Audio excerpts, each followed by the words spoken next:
It's an extract from a letter that Ted Hughes wrote to his son. And it, I don't know, for me somehow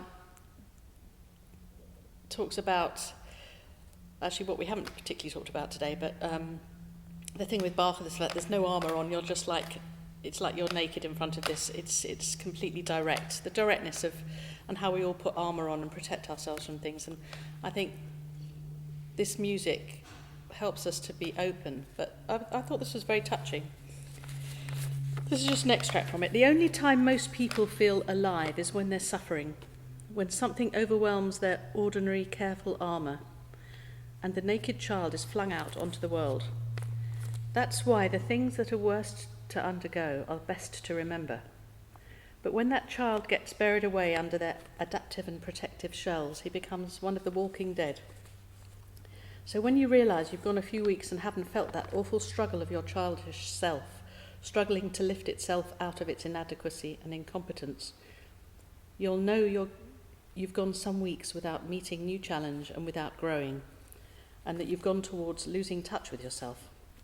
The only calibration that counts is how much heart people invest, how much they ignore their fears of being hurt or caught out or humiliated. And the only thing people regret is that they didn't live boldly enough, that they didn't invest enough heart, didn't love enough. Nothing else really counts at all.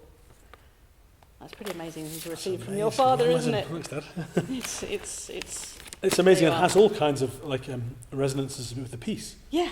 One of the things that I like, that I think is the most extraordinary about the piece, is the way that even at the really darkest times of the story, and I suppose therefore the darkest times of human, nastiness and the really base emotions, what Bach gives us is joy.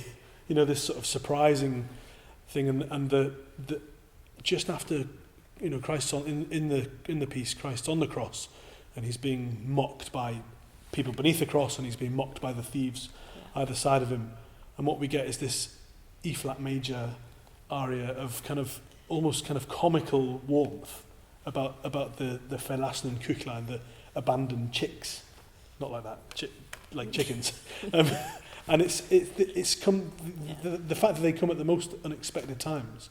I think, well, it makes it more powerful, I think, as well, but also is this sense of the surprise is really wonderful. The surprise of joy, that in your darkest times you can be really, you can also have really great joy.